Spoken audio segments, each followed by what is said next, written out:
조갑제 TV 시청자 여러분 안녕하십니까. 오늘은 저자를 모셨습니다. 저희 조갑제닷컴에서 지난 7월 낸 책이 있습니다. 서름 많은 평화시대 군인, 이 시대 군인 가슴속 이야기라는 제목의 책이고, 이 필자는 송영필 예비역 장군이신데, 송영필 장군에 대해서는 책에 적힌 이력을 간단하게 소개를 해드리면은 1959년 경기 포천에서 출생하시고 1982년 육군사관학교 제38기로 졸업한 이후에 수색대대, 특공연대, 특전사 등 주로 특수전 부대에서 22년간 근무하시고 육군대학에서 교관, 교수부장을 그리고 총장을 역임을 하셨고, 전투지휘훈련단장 등 주로 군사학을 교육하는 학교기관에서 10년간 근무를 하셨습니다. 그리고 2007년 아프간 탈레반의 한국인 목사 등 인질 피랍 사건 때 구출작전 준비단장으로 파병되었던 분입니다. 전역 후에도 대덕대학교 교수로 10년간 재직하면서 군사학부장, 교무처장, 부총장 등을 역임하셨으니까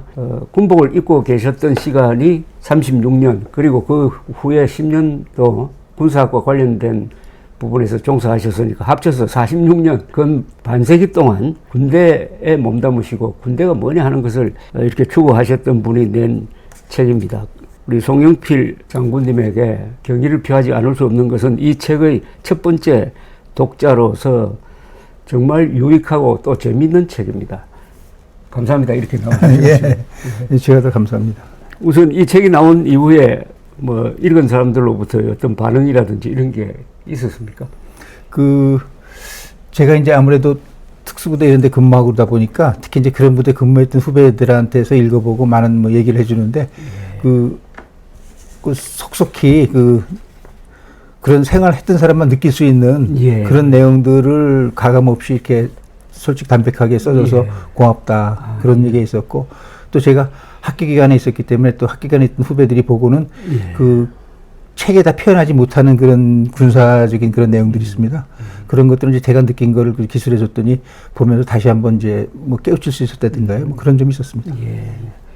우리 책 내는 사람들의 그 보람은 이 책이 발이 있다고 그래요. 잘 쓴 책은 책이 발이 달려가지고 여러 군데 찾아다닌답니다. 그래서 그 책을 읽고 뭐 생각이 바뀌었다든지 책을 읽고 어떤 제도를 개선을 했다든지 이런 이야기를 들을 때 참 기분이 좋거든요. 그리고 이 책 제목은 서름 많은 평화시대 군인, 이 시대 군인 가슴속 이야기는 우리가 정한 게 아니고 요거는 그대로 이 송영필 장군께서 정한 제목입니다. 여기에 이 책의 취지가 다 적혀 있다고 생각하는데, 왜 이런 제목의 책을 쓰시려고 했어요?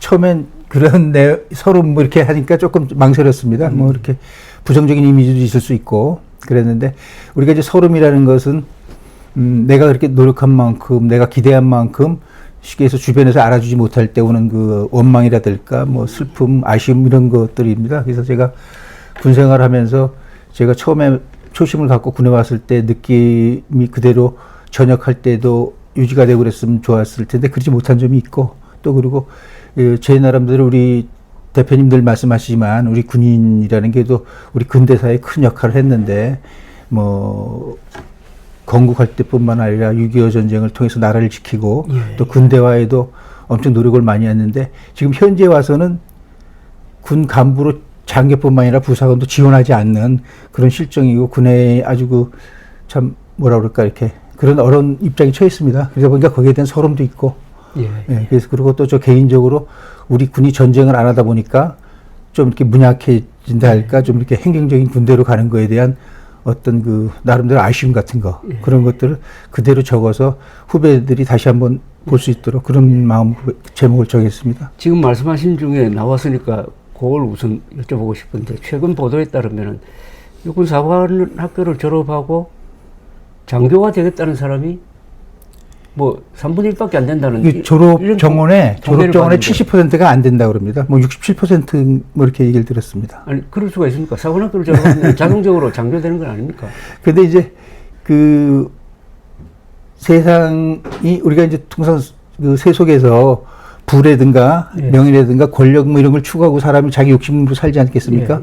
근데 이제 군이라는 집단은 뭐 원래부터 돈하고는 좀 거리가 있었고, 그리고 권력이라는 면도 과거 1987년 군사정권 전이야 일부 권력을 많이 행사도 했지만 그 후에는 뭐 권력도 이미 멀어졌습니다. 예. 그러면 순수한 마음으로 명예라거든요. 근데 그 명예라는 것이야 우리 사전에 보면 타인으로부터 존경이라고 합니다. 그럼 이제 국민으로부터 존경인데 그런 마음 하나 갖고 이렇게 군 생활을 쭉 해오고 그랬는데 지금에 와서는 뭐 그렇지 못하지 않습니까? 그러니까 후배들이 군을 선택하는 이유들이 뭐 메리트랄까?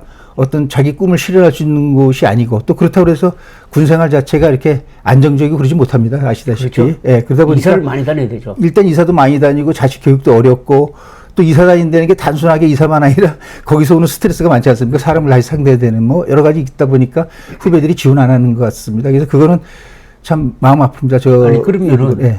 육군 생활학교 4년 다니면은 장교로 복무해야 할 의무가 있는 거 아닙니까? 기본으로 5년, 원래는 10년이었는데 예. 그게 이제 요즘은 5년입니다. 5년 근무를 해야 됩니다. 그러면 임관을 안 하겠다는 거는 그 뒤에 어떻게 되는 아, 거죠? 퇴결하는 거죠. 퇴결을 해서 퇴결하면은 학교를 그만두는 겁니까? 예, 그만두는 겁니다. 퇴계한 인원이 그렇다는 겁니다. 그래서 퇴결하고 다시 시험을 봐서 뭐 편입하게 되는지 그걸 잘 모르겠는데 다 진로를 바꾸는 거죠. 아, 그럼 졸업 안 하고 다른 대학 예, 들어간다는 그렇죠. 거예요. 직업 자체를 바꾸는 거죠. 그럼 뭐 4년 동안 그렇게 고생하고 나서 그러니까 요즘은 이제 조기에 결정하겠죠. 1학년, 2학년 4년 때. 되기 전에. 예. 그리고 예, 그걸 또 그게 결정하자. 문제가 아니라 퇴계하는 생도들도 문제가 아니라 수직 입학할 때부터 안 오려고 그러죠. 요즘은요. 그렇게 되면 예. 그렇게 되죠. 예, 지원율이 무척 근데 떨어지죠. 그 언론 보도 이유 중에 하나가 이제 윤석열 대통령이 후보 시절에 병장 월급 200만 원을 공약을 했단 말입니다. 예. 이게 또 실천이 되어가지고 지금 초급 장교, 초급 하사관과 이 병장 월급이 비슷해져 버렸다. 네. 여기에 대한 불만이 있는 모이죠.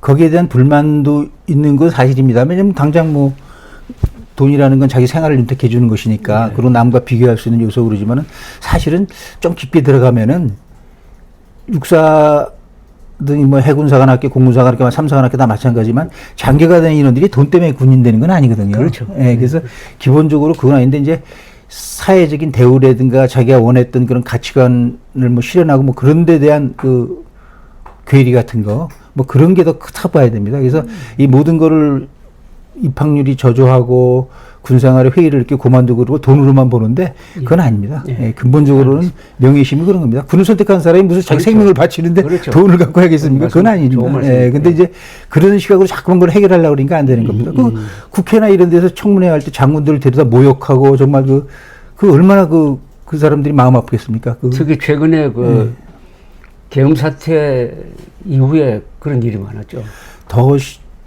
참 공개적인 자리에서 이런 말씀을 드려야 될지 모르지만은 그때 참석했던 사령관들이 참 후배들 안타깝더라고요. 왜냐면 어느 누구도 야당, 그 당시 야당은 야당대로 비난하고 여당은 또 여당대로 비난하고 그 사람이 갈 데가 어디 있겠습니까? 사실은 그 사람들이 그렇게 행동을 했기 때문에 그래도 나라가 안정됐고 이게 잘 마무리된 건데 그 어느 누구도 그 정도 그렇게 행동할 수 있는 사람은 없습니다. 예, 그렇게 그 대통령이 명령한 것을 안 따를 수도 없고. 그렇죠. 그리고 또 적극적으로 따르려니까 또 이것도 문제가 있고. 그 사실 어정쩡했기 때문에 부하들이 안 따른 거거든요. 그걸 어떤 사람들은 뭐 사령관들은 뭐 좀 이렇게 그렇지만 부하들이 뭐 나라를 살렸다. 말도 안 되는 얘기입니다. 군에서 주의관이 명령을 했는데 그걸 안 따를 수 있겠습니까? 그러나 강력하게 명령을 안 하고 그렇죠. 사실 어정쩡하게 행동하는데 저는 뭐 그 사람들이 최선을 다했다 생각합니다. 어정쩡한 거는 현명했다고는 표현도 가능해요. 예, 현명한 겁니다. 예. 근데 이제 그거를 이쪽에서도 비난하고 저쪽에서도 비난하고 그러면서 사실 좀 저는 예비적으로 마음 아픈 게 평상시에 그렇게 모욕하고 군에서 그 국회나 이런 정치인들 모욕하고 언론에서도 마찬가지 그 군의 사고만 있으면 뭐 이렇게 그렇게 그냥 막 흔들고 그러면서 또 그런 자리 가서는 아주 정의롭게 행동하기를 원하지 않습니까? 고귀하게 행동하기를. 그건 아닌 것 같습니다. 예. 이 책으로 다시 돌아오면은 서른만은 평화시대 군인인데 이 중요한 화두를 하나 던지셨는데 우리가 군인 하면은 당연히 총 들고 전투에 투입해야 그게 군인답다 이렇게 생각하는데 예. 우리나라 지금 월남전 끝나고 나서 월남전 참전 경력을 가진 분이 사라졌으니까 전쟁한 경험을 가진 군인은 없다 이겁니다. 없습니다. 예. 그러니까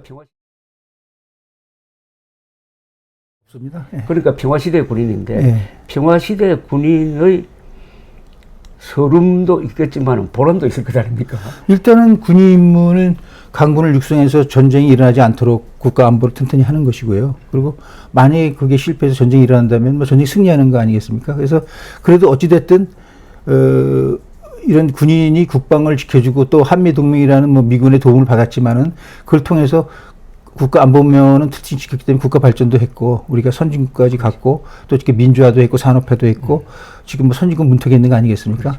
그런 면에서 군이 보람은 있는데 그 보람에 대한 게 또 저 같은 경우는 또 아쉬움도 있는 것이 예를 들자면은 범죄자를 잡고 하는 것이 경찰이나 검찰의 임무인데 예방하는 것도 임무인데 예방만 해서는 누가 알아주겠습니까? 범죄를 잡아야지 알아주는데 군인이 전쟁을 안 하다 보니까 이건 뭐 좀 뭐라 그럴까 뭐 이렇게 무의미하게 이렇게 느껴질 수도 있겠죠. 뭐 그런 데서 아쉬움이죠. 이제 이 평가인데 사실은 전쟁해가지고 이기는 군대보다는 전쟁을 막고 전쟁하지 않고 평화를 지키고 그 평화 속에서 나라가 발전하도록 한 군인이 사실은 더 유능한 군인 아닙니까? 그건 뭐 100번 지당하신 예. 말씀이죠. 그에 뭐, 대한 평가가 예. 평가가 이제 잘 이루어지지 않는 거죠. 네, 그렇죠. 그렇지만은 사실은 그게 더 최선이고 중요한 거죠. 그렇죠. 그러니까 모든 병법서도 보면은 싸우지 않고 이기는 게 최선이라고 그랬으니까요. 자, 싸우지 않고 이기려면은 이제 평화시대 군인으로서 전쟁을 막기 위한 거의 전쟁 수준의 훈련과 교육이 있어야 되는 거 아닙니까? 이제 기본적으로 이제 적보다 강한 전투력을 가져야 되지 않겠습니까? 그럼 뭐 전투력이라는 무기 장비도 좋아야 되죠. 또 인력이라는 게 있으니까요. 거기에 이제 훈련을 통한 뭐 수준 높은 그 인력을 갖고 있고 전투력을 갖고 있고 또 무기 장비가 좋으면 최고죠. 근데 결국은 모든 전쟁사를 보면은 무기 장비가 이기는 건 아니더라고요. 그렇죠. 예, 인력이 이 의지 또 더군다나 국민이 단결된 의지가 있어야 되고 이게 또 그만큼 머리 좋은 그 지휘관들 그 훈련된 지휘관들 그런 사람들이 결국은 이긴 것이지. 예를 들자면은 뭐 6.25 전쟁도 마찬가지지만 베트남, 이라크에서 뭐 그 사람들이 무기가 좋아서 나라를 지킨 거 아니지 않습니까? 그렇죠. 예, 그 결국 인력으로 지킨 거거든요. 예, 그래서 그런 면에서 우리나라가 지금 인구가 잠깐 줄다 보니까 병력수는 줄고 그러니까 일부에서는 그걸 마치 이 과학화된 첨단 무기로 보충할 수 있다고 생각하는데 그건 아닙니다. 예, 그건 아니, 특히 그런 주장이 요새 유행하는데 예. 과학군대를 해가지고 뭐 15만 명으로도 뭐 가능하다든지 이런 거의 헛소리에 가까운 이야기를 그렇습니다. 책임 있는 사람들이 막 하고 있는데 이 전투라는 게 결국 최종적으로는 보병이 결정을 해야 되는데 보병은 숫자가 많아야 되는 거 아닙니까? 그 결국은 지상 국방력이라는 것은 전투원 수입니다. 전투 아까 말씀드렸지만 이라크나 뭐 아프간도 마찬가지고 베트남 전쟁도 마찬가지지만 다 인구가 많고 지상군이 있어서 나라를 지킨 것이지 무기장비 갖고 지킨 게 아닙니다. 그렇죠. 더군다나 우리나라처럼 주변에 강국들이 있고 우리나라보다 다 경제력이 다 크지 않습니까? 사실은 중국이나 일본이나 미국이나 러시아나 경제력이 다 큰 나라들인데 그런 나라를 갖고 우리가 무기장비를 막겠다? 그건 아닙니다. 우리나라는 다행히 국민 개병제를 실시를 하면서 국민성도 많이 바뀌고 군대를 통해서 훈련된 조직에 순응하는 적응하는 사람들을 많이 양성하고 이게 결국 경제 발전의 원동력이 되었다는 것은 이것은 거의 뭐 확립된 학설이거든요. 네, 그렇습니다. 그런데 요새 우리가 민주화 시대를 겪으면서 그동안에 신성시대에 왔던 군대가 정치인들의 어떤 논쟁, 비판의 표적이 된 면이 있습니다. 그래서 국민들의 국군에 대한 신뢰는 저는 아직도 강하다고 봐요. 왜냐하면 본인들이 다 거의 다 군대 갔기 때문에. 그런데 문제는 언론과 정치의 군에 대한 생각, 태도 이게 지급 군인들을 상당히 저는 곤란한 처지로 지금 몰아가고 있는데 이게 세월이 근 한 30년 동안 흘렀다고. 이 책을 쓰신 것도 아마 거기에 대한 답장 비슷하게 보이던데요. 맞습니다. 참 아쉬운 부분이고 그런데요. 그 일단은 군인은 그 대신 이제 여러 가지가 있는데 어떤 분들은 보면 이제 이번 10월 3 개병원 파트도 보고 그 전에 뭐 많은 군에 일어난 일들이 있을 때 뭐 정의롭게 행동하지 못한다, 용감하게 행동하지 못한다, 뭐 이런 데는 비판도 많습니다. 근데 군인은 기본적으로 신분에 대한 그 취약성이 있습니다. 군인은 조금만 흠이 있어도 군에서 전역을 해야 되고, 그렇죠. 예, 전역을 하게 되면은 뭐 사실 생계가 막막할 그렇죠. 정도 아니겠습니까? 그리고 군인이라는 직업 자체가 뭐 태생부터 뭐 부자들이 군에 오는 것도 아니고 그냥 일반 평범한 사람도 오고 그러다 보니까 또 군에서 이렇게 돈이 있는 것도 아니다 보니까 전역하게 되면 생활 자체가 아주 어려워지기 때문에 늘 자기 신분에 대한 그런 보장되지 못한 게 있습니다. 그래서 뭐 판검사들하고는 다르죠. 그 사람들이 뭐 그만둬도 변호사 하면 되고 그러니까요. 그러다 보니까 뭐 그런 측면도 있고 그러다 보니까 국민들이 원하는 만큼 정의롭고 뭐 이렇게 겉으로 표현하지 못하는 그런 부분이 있어서 어떤 비난도 하고 그러는데 그 부분은 참 저 스스로도 마음 아픈 겁니다. 왜 군인이라는 게 목숨을 내놓고 자기 직업을 수행하기 때문에 목숨에 대한 생명에 대한 두려움이 없으면 사실은 정의로워야 되거든요. 근데 그러지 못한 면이 현실적으로 있습니다. 그러다 보니까 이게 비난도 있고 그리고 참 우리 평시 군대를 이끌면서 과연 이런 군대를 그 사무엘 헌팅턴이 그러지 않았습니까? 국민이 군대를 불신하게 되면은 그 미움받는 불신받는 군대를 갈 수밖에 없다고 그랬는데 지금 우리가 지금 그런 현실입니다. 사실은요. 그래서 그러다 보니까 점점 군의 사고도 생각지도 못한 사고 같은 것도 발생되고 그런 현실입니다. 예. 저는 우리 국군을 이런 식으로 이제 역사적으로 정의를 하거든요. 예. 건국의 초석이었다. 예. 호국의 간성, 예. 그다음에 근대화의 기관차, 예. 민주화의 울타리 역할을 하고 네. 이제 자유통일을 뒷받침하는 무력으로서 네. 과제를 남겨두고 있다. 네.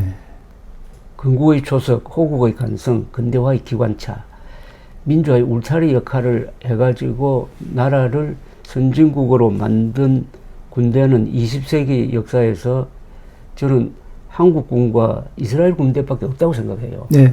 어떻게 생각하십니까? 저도 거기 이제 전적으로 동의를 하고 그래서 제가 아마 책을 조갑제 닦으면서 출판하게 된 계기도 예. 그렇습니다. 그런데 우리 군에 제가 이제 사관학교를 다닐 때 입학을 78년도에 했습니다. 예. 그 사관학교 다닌 도중에 그 11.26 박정희 대통령께서 서거하셨고 그러다 보니까 그 이후에 이어진 12.12도 있었고 또 5.17 뭐 또 광주사태 뭐 여러 가지 일들이 정치적인 일들이 있으면서 그 후부터 그리고 또 나서 또 나중에 역사 바로 세우기 이런 걸 통해서 군인이 박정희 대통령이 구테타 뭐 전두환 그 전 대통령 12.12라 이런 것을 역사적으로 단죄하지 않았습니까? 예. 그리고 또 사관학교라는 게 철저하게 또 민주교육을 받기 때문에 군이 정치에 개입하고 그런 것에 대해서는 아주 부정적으로 생각하고 저 스스로도가 그렇죠. 그 절대 그 선배들을 미워했습니다. 저도요. 그 군생활을 미워하다가 나중에 나이가 들면서 아, 군이 그럴 수밖에 없었구나. 그 당시 지금도 이렇게 보면은 정치인들 서로 싸우고 거짓말하고 뭐 거짓말이 죄도 안 되는 나라를 만들고 이렇게 가는데 그 당시 군인들이 그 피 끓는 청년 단원의 그 어떤 그 애국심이라든가 그런 거 갖고 불법적인 요소가 있다 할지라도 부국강병으로 해서 막 그렇게 했었구나 하고 이해가 되더라고요. 5.16 말씀입니다. 그죠? 5.16도 그렇고. 예. 그래서 이제 그런 그 생각으로 보면서 많이 그걸 이해하게 됐고 또 그러면서 또 군의 그 근대화의 교육뿐만 아니라 군사 정권이라는 것이 또 우리나라 역사 발전에 기여한 측면도 없지 않아 많이 있구나 하는 것을 보면서 지금 말씀하신 그 우리 그 건국의 초석 그다음에 호국의 간성 그다음에 근대화의 기관차, 민주화의 울타리 그리고 앞으로 미래의 통일의 주역이 되고 인류 선진 국가로 나가는데 해야 되는 것이 군의 역할이 되게 중요하고 또 맞다 이렇게 생각이 들고 실제도 그래도 제가 군 생활을 하면서 느낀 것은 거기 들어오는 간부들 장교들 이렇게 보면은 정신이 깨끗하고 애국심이 있고 그리고 어느 집단보다도 그 순수하고 그런 뭐 집단으로 인식이 되기 때문에 지금 말씀하신 대로 앞으로 미래 우리 군이 꼭 그렇게 해야 될 거 해야만 되고 또 그래야지만 우리 미래도 밝고 우리나라도 뭐 충분히. 자, 문제는 사관학교 교육 때 제가 말하는 이런 식으로 교육할 수는 없죠. 그렇죠. 그렇게 되면은 5.16을 정당화한다. 정당화하니까. 그러니까 그 당시 또 그 사관학교에 계신 교수분들은 다 서양 교육을 받으신 분이고 철저하게 이제 그런 교육을 받으시기 때문에 그런 말은 전혀 안 하시고 오히려 비난하시죠. 그런데 그게 문제입니다. 네. 사실은 문제인 게 법률적 판단은 현존하는 것에 대한 판단이고 역사적 판단은 지나간 것에 대한 판단인데 네. 그건 다르거든요. 네. 법률적 판단, 정치적 판단, 평가보다 훨씬 더 위에 있는 게 넓게 보는 게 역사적 평가거든요. 네. 그래서 아니 5.16이 헌법을 파괴한 거는 뭐 세상이 다 아는 사실이고 네. 그건 그대로 인정하더라도 네. 5.16 군사혁명으로 불렸던 또 당시는 쿠데타라고도 했어요. 네. 그렇죠. 그 뒤에 집권한 박정희 정권이 18년 동안 뭘 했느냐. 네. 또 그걸 이은 전두환 노태우 두 군인 출신 대통령까지 합쳐서 30년이거든요. 예. 군인 출신 대통령. 예, 30년 동안 나라가 발전했느냐, 후퇴했느냐, 민주주의가 말살되었느냐, 성장했느냐, 이렇게 보고 평가를 하는 게 역사적 평가인데, 네. 그런 역사적 평가를 해서는 안 된다고 주장하면은, 그건 참 곤란한 문제가 생겨가지고, 이 부분은 앞으로 세계에 한번 논쟁거리로 삼아야 되고, 이 부분을 국민들이 인정하지 않으면은, 그러니까 국군의 역할을 인정하지 않는 건데, 국군이 굉장히 뿌리 없는 존재가 되어버리는 거 말거든요. 그래서 이 문제에 대해서는 적극적으로 저는 군인들이 발언을 해야 된다고 생각합니다. 근데 아까도 말씀드렸지만 이제 신문적인 그런 게 있기 때문에 저희 예비역 같은 사람들이 얘기를 해야 되고. 예비역. 그래서 이제 제가 후배들한테 바라는 거는 우리 그 지금 말씀하신 그런 자랑스러운 전통을 가진 국군의 일원으로서 후배로서 정정당당하게 활보하고 정정당당하게 행동하고 게 좋은데 그 전부 죄인처럼 살았습니다, 사실은. 그렇죠. 전부 죄인처럼 살아갖고 어디 가서 말도 못하고 그렇죠. 우리는 뭐 역사에 또 그렇게 또 공식적으로 또 정치권에서 단죄를 했으니까. 그러니까 말도 못하고 참 안타깝죠. 저도 그렇게 살았고요. 근데 전역을 하고 지금 바라보니까 아, 그 사람들이 집권하고 그럴 때 불법적인 요소가 있다 할지라도 역사로 평가받을 때 충분히 큰 역할을 했고 쉽게 해서 산업화는 뭐 당연히 그 사람들이 노력했지만 민주화도 마찬가지 민주투사하신 분들은 주장을 많이 했을지 몰라도 실질적으로 실천을 안 했죠. 그분들에게도 어쨌든 6.29 선언을 만들어서 합의를 통해서 헌법도 만들고 제도도 다 만들어 놓고 그 제도가 지금까지 오고 있는 거 아닙니까? 그런 측면에서 조금 아쉬움이 있고. 지금 말씀하신 걸 저도 또 이런 식으로 이야기를 하는데 1987년 6.29 선언은 당시 전두환 대통령과 대통령 후보로 확정되었던 노태우 씨가 합작해서 만든 거거든요. 그렇습니다. 그래서 직선제를 받아들였어요. 그리고 개헌을 했습니다. 그건 다 전두환 정권 하에서 이루어진 거예요. 군사 독재 정권이라고 욕하는 전두환 정권 하에서 이루어졌고 그 헌법에 의해서 87년 12월 대선이 있었고 노태우 후보가 당선되어서 제6공화국이 88년부터 열리고 그 6공화국이 민주화를 실천한 정부였거든요. 지금 말씀하신 대로 주장과 실천이 다르잖아요.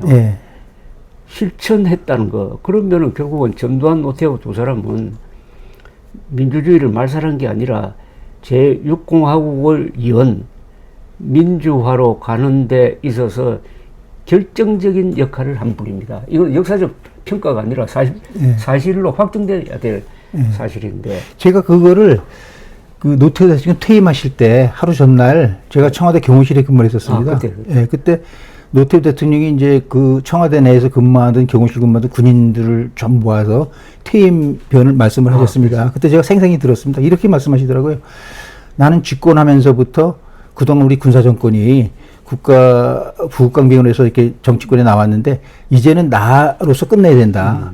그래서 어떻게 하면 나는 민간 부분에게 이 정권을 잘 스무스하게 넘겨주느냐. 그게 내 목적이었다. 그래서 내가 물타의 소리를 들어도 참고 내 거 참아서 지금 아주 그 김영삼 정권에 넘겨주는 것이 너무 자랑스럽다. 본인이 이렇게 말씀하셨어요. 그래서 제가 야, 참 저도 뿌듯하더라고요. 참 우리 군인이 역사의 죄인이 되지 않고 그렇게 잘 넘겨주고 또 그런 것은 뭐 세계 역사 이후에 찾을 수가 없고. 그렇습니다. 그래서 너무나 자랑스럽고 해서 이제 저는 이제 그만두면은 그래도 우리 국민들이 우리 군을 칭송하고 그 참 뭐라 그럴까 이렇게 박수 쳐줄까 생각을 했는데 그래서 며칠 지나지 않아 김 전 대통령이 하나의 그 문제가 돼서 다 척결을 하고 그렇게 오면서 완전 죄인을 만들어 버렸어요. 그래서 난 이게 참 어떻게 되나 그거 됐는데 또 그 당시 들을 때도 조금 웃지만 얼마 전에 한 몇 년 됐습니다. 제 동기생을 만나서 무슨 얘기를 하는데 근데 대표님 얘기도 나오고 그랬었습니다. 근데 얘기를 하는데 그 그 얘기를 하니까 야 맞다 그러더라고요. 그때 나도 들었다 그러더라고요. 넌 어떻게 들었냐 그러니까 노태우 대통령이 취임을 하고 나서 얼마 있다가 정군 지휘관회의를 했답니다. 예. 그러고 나서 끝나고 나니까 그 지휘관들을 장군들을 청와대를 불러서 저녁 만찬을 했다고 합니다. 만찬이 끝나고 나서 그 당시 보안사령관이죠. 그래서 그 같은 동기들이 2차 아마 술 한 잔씩 했던 모양입니다. 할 때 자기가 이제 그 군단장 전속보관을 했는데 그 사람이 전속보관을 했는데 그 당시 장군들이 그 얘기를 하더랍니다. 아니 선배들은 자기들은 다 해먹고 왜 우리들 보고 못하게 하냐고. 그 정군 지휘관회의하고 만찬을 할 때 노 대통령이 여기서 끝내야 된다 우리는. 그리고 그 얘기를 한 거죠. 그러니까 처음에 취임할 때부터. 네, 그래서 제가 그래도 이 양반들이 사적인 욕심을 갖고 이렇게 정권을 휘두르기보다는 그래도 어찌됐든 간에 그 공적인 국가에 의한 어떤 애국심 같은 게 있었구나 하는 걸 느꼈습니다. 그래서. 흔히 군대라고 하면은 군대를 잘 모르는 사람들이 습관적으로 군대는 민주주의하고는 반대말이다. 그렇죠. 군대가 민주주의를 지키고 발전시켰다는 말에 대해서 선뜻 동감을 못해요. 네. 그럴 수밖에 없는 게 군대는 규율에 따라서 움직이고 그다음에 총을 든 무시무시한 집단이니까. 그런데 세계 역사를 보면은 지금 선진 민주주의 국가는 거의 예외 없이 다 군인 통치 시절을 겪었고 그 국가 엘리트라고 하는 사람들이 거의 다 군인이고 그런 경우란 말입니다. 그래서 민주주의와 군대와의 관계에 대해서 이제 좀 이야기를 심도 있게 했으면 좋겠는데 그 관계를 어떻게 정의를 하십니까? 일단은 군인은 그 총을 갖고 있다는 게 되게 중요합니다. 그 부하들이 총을 갖고 있기 때문에 사실은 다 평등한 거죠. 힘으로 봐주면. 그 멋진 말씀이네요. 그래서 평등하기 때문에 함부로 뭐 요즘 시체말로 갑질을 한다거나 그렇다면 뭐 언제 총이 날아올 수도 있고 그래서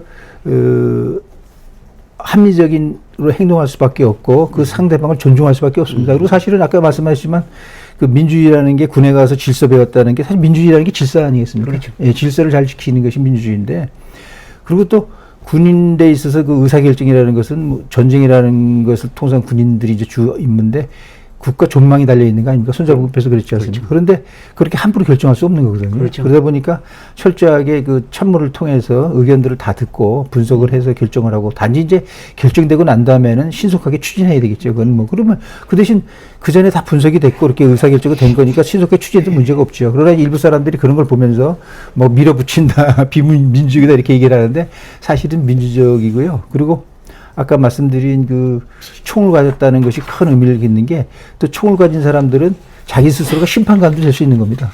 그래요? 총이 있으니까 자기가 뭐 이렇게 누굴 단죄할 수 있고 벌할 수 있지 않습니까? 그렇죠. 그러다 보니까 늘 머릿속에 이렇게 그 정의라든가 어떤 그 올바름 뭐 이런 걸 늘 갖고 있기 때문에 그러다 보니까 오히려 또 우리가 말하는 그 서양에서 그 민주주의가 발전한 것이 바로 그런 거 아니겠습니까? 신뢰하고 그 정의롭고 서로 상호 이해하고 이해시키고 하고 뭐 그런 것들이 사실은 겉보기하고 다르게 군대에서는 그렇게 이루어지죠.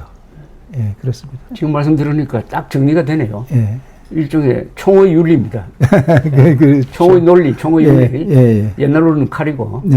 제가 일본 여행하면서 이렇게 모형으로 만들어 놓은 무사들의 그 어떤 전시장을 가봤는데 거기 보니까 무사가 영주한테 보고하는 장면이 나오더라고요. 근데 탁자를 딱 놔놓고 앞에는 저 영주고 보고하는 무사인데 둘 다 칼을 차고 있더라고요. 보고하는 사람도 칼을 차고 있어요. 그렇죠. 그래서 그걸 보면서 제가 여기서는 거짓말은 안 통하겠구나. 안 통합니다. 두 번째 인간적 모독은 안 통하겠구나 하는 걸 느꼈어요. 그렇죠. 그렇습니다. 그래서 그 민주주의라는 거는 법이라는 게 물론 정의를 추구하는 것도 있지만 공동체 합의 아닙니까? 근데 그 칼을 갖고 있고 무력을 서로 동일하게 갖고 있는 사람끼리 합의라는 건 서로 균등하고 형평성에 맞아야 되지 않습니까? 그러니까 그 형평성에 맞은 합의라는 것이 결국은 그 법이고 그런 건데 그런 의미에서 군이라는 것이 그런 의미가 있고 제 개인적으로도 마찬가지 지휘관을 할 때 이렇게 차를 타고 회의 때문에 가다가 병사 한 명이 뭐 담배꽁초를 버린다든가 아니면 뭐 모자를 똑바로 안 썼다든가 그러면 차를 세우고 야단을 칩니다. 야, 너 이러면 되냐? 그러고 야단을 치고 가면서 시간이 없으니까 이제 빨리 가야 되니까 자세히 설명 못하고 이제 지적만 하고 가는데 가다가 이 뒷머리가 땡깁니다. 혹시 얘가 지휘관이 이렇게 지적을 해서 비관하고 혹시 또 극단적인 선택이도 하는 거 아닌가 생각 들고 또 역으로 따지면은 또 얘가 또 그냥 나한테 또 악의심을 갖고 행동할 수 있을 그래서 차를 타고 가다가 다시 그 대지장이나 이 중간 지휘관한테 전화를 해서 내가 이렇게 지적을 했는데 다 설명을 못 해줬으니까 네가 좀 이해시켜주고 이렇게 해줘라. 걔가 너무 또 큰 충격을 받을 수 있다. 뭐 이렇게 하는 게 아닙니까?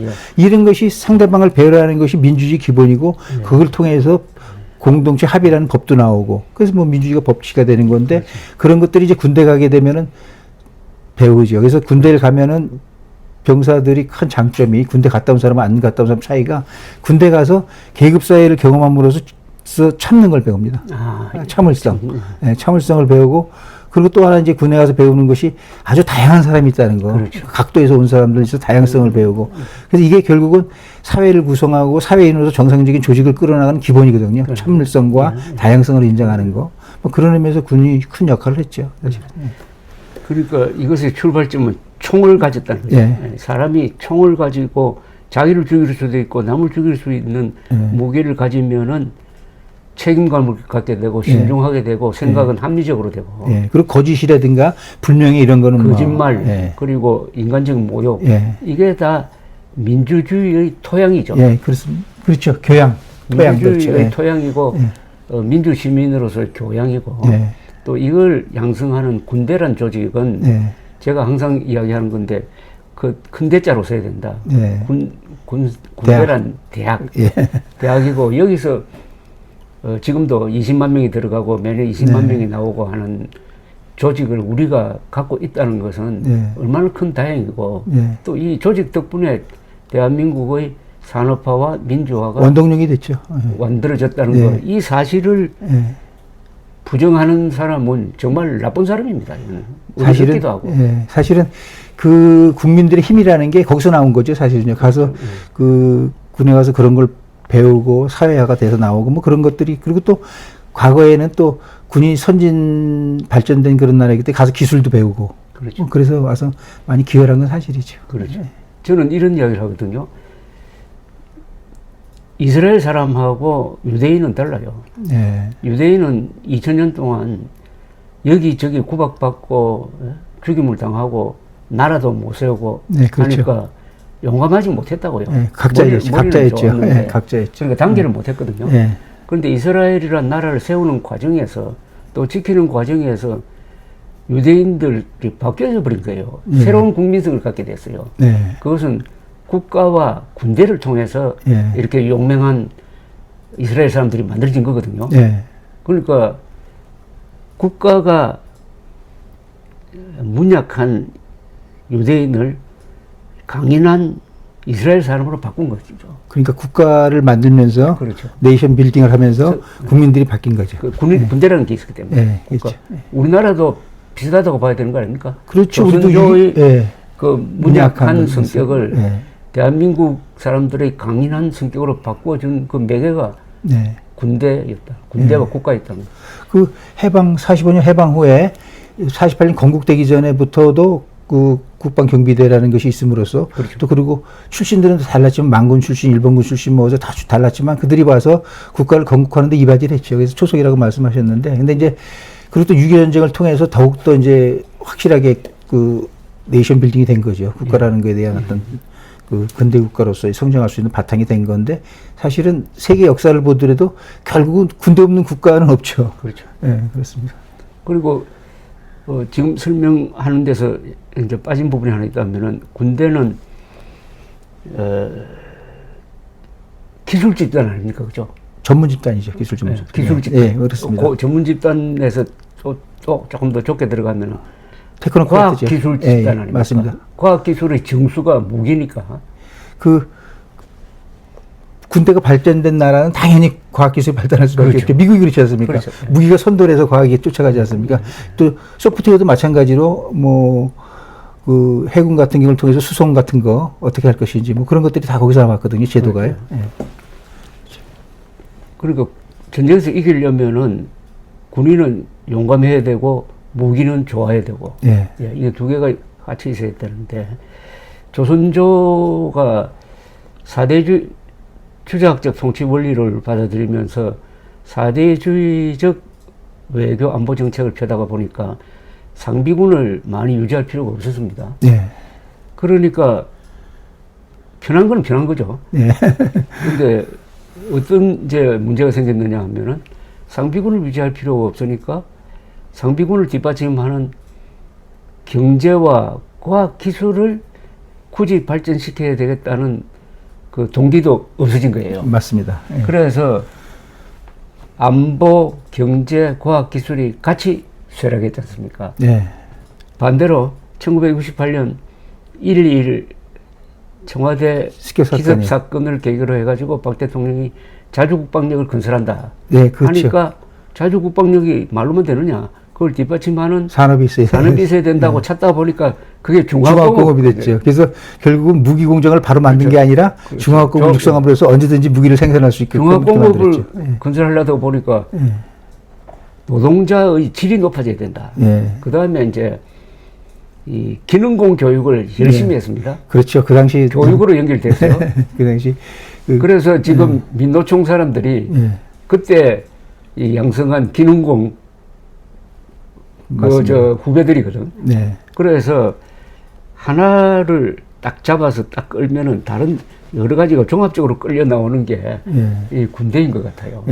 그런 걸 통해서 뭐 실용주의라든가 우리가 그 과거 조선조 때 갖지 못했던 그런 정신들을 갖게 됐죠, 사실은. 그리고 저는 군사 문화와 민주주의가 만나는 지점이 사실은 민주주의가 유지가 되려면은 그 권위라는 게 있어야 돼요. 민주주의가 권위를 파괴하는 게 아니고 민주주의일수록 권위가 필요한 게 독재 정권에서는 사실 권위 필요 없습니다.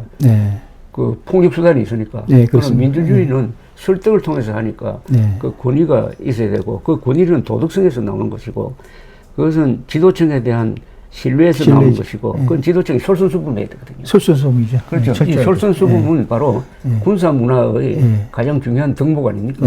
노블레스 오블리주를 해가지고 전쟁이 나면은 귀족이 먼저 가고 앞장서고 하는 이게 다 민주주의와 군사 문화가 만나는 지점이라고 생각합니다. 사실은 제가 학교를 다니면서 몰랐던 게 나중에 역사를 배우면서 알았는데 그전엔 누가 가르쳐주지도 않아서 우리나라 조선조 양반들이 군대를 안 갔지 않습니까? 안 갔습니다. 그러니까 그거를 참 그러니 그 지도층에 대한 서민들이 신뢰가 있겠습니까? 그러니까 그 나라가 강할 수가 없죠. 결국은. 그렇죠. 그렇죠. 지금 뭐 유럽 대부분의 나라가 다 마찬가지지만 특히 영국, 영국의 왕실들은 뭐 남자는 거의 다 군인 출신 아닙니까? 그것도 가장 최전방에 가서 전생을 하죠. 그 왕자가 헬리콥터 타고 아프가니스탄 전투에 참전하고 그리고 저 돌아가신 엘리자베스 2세 여왕도 공주로서 2차 세계대전 때 아마 자동차 정비를 했을 거예요. 그 남편 대신 필립 공은 해군 장교였고 그래서 이런 전통이 없는 상태에서 한국에서 거대한 군대를 만들어 가지고 이렇게 유지를 하다가 보니까 이 역사 의식이 좀 부족하고 역사 의식이 부족하니까 이거 군인된 사람으로서의 어떤 가치관, 보람 이런 게 약한 게 우리 군의 취약점으로 보입니다. 그런 점에서 이 책이 직업 군인들뿐만 아니라 그 정치하는 분들, 언론인들도 저는 꼭 한 읽어야 될 책이라고 생각을 합니다. 그래도 어찌 군이 또 어떤 생각을 하고 있는지 알아야 되니까요. 그래도 뭐 그런 의미에서 제가 그 어떤 생각을 하고 제 부제가 그거 아닙니까? 이 시대의 군 가슴 속 이야기. 그냥 그래도 제 나름대로 뭐 솔직하게 진솔하게 담았다 이렇게 생각이 듭니다. 근데 그 문화라는 게 그 쉽게 바뀌지 않는 게 제일 늦게 바뀌죠. 그 우리 조선조 때 갖고 있던 그 문전무비 사상 같은 그게 지금도 남아 있지 않습니까? 그게 제가 흔히 이제 제가 어릴 때 그 뭐 참 이상한 질문인지 모르지만 제가 대학 교수도 했으니까요.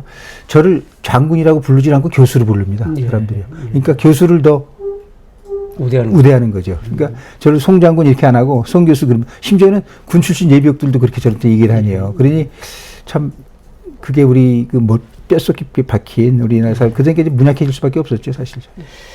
이 특전사에 근무하신 기간은 몇 년 정도 되죠? 특전사에서 한 15년 이렇게 하고 수색대대 특공연대까지 잡힌 비정규직으로 22년을 했습니다. 그럼 점프를 몇 초야?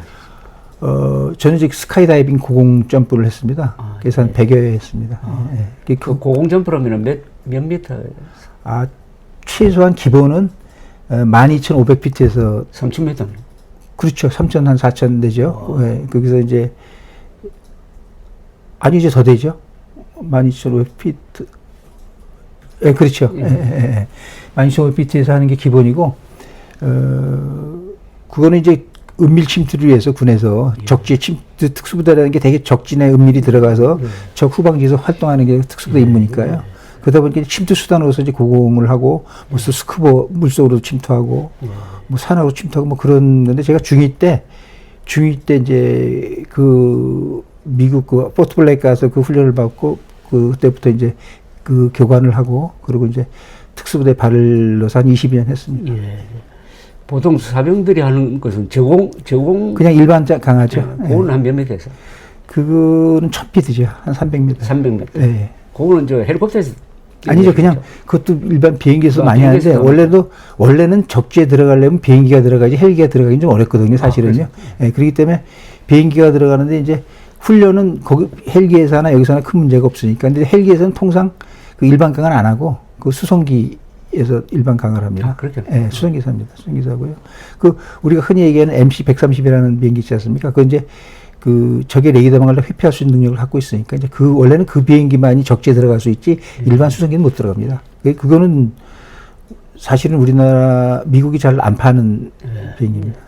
고공 점프는 한 번 할 때마다 한 번씩 죽는 거 아니에요? 옛날에는 조금 위험성도 있고, 요즘은 이제 스포츠로도 하니까요.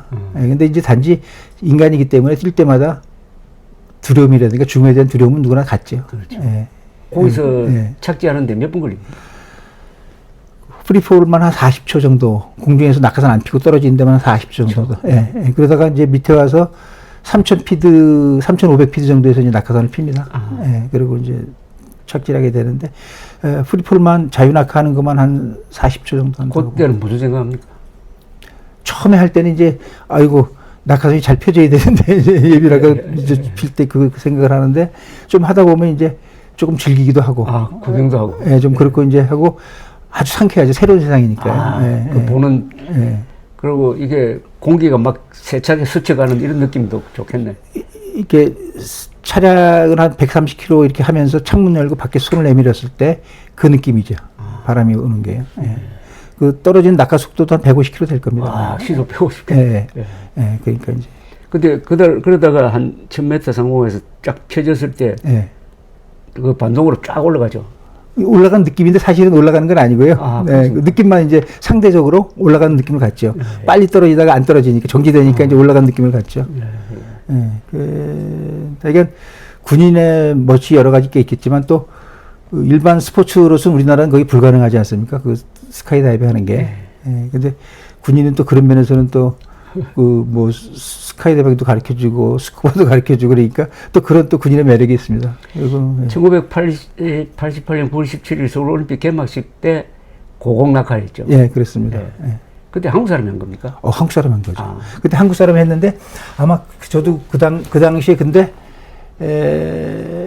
미군 한두 명이 같이 아마 연합 함께하는 개념으로 아마 이렇게 같이 했어도 주는 한국군이었죠.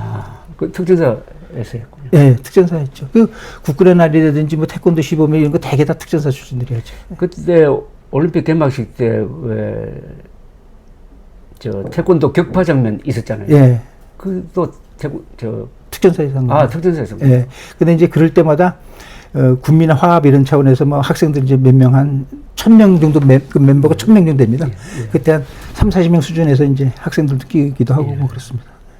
한때 우리나라에서는 특전사 출신들이 그 하나회의 중추를 이루고 이런 분들이 대통령도 되고 해가지고 특전사를 권력 옹호 부대다 이런 식으로 보는 시각이 많았죠.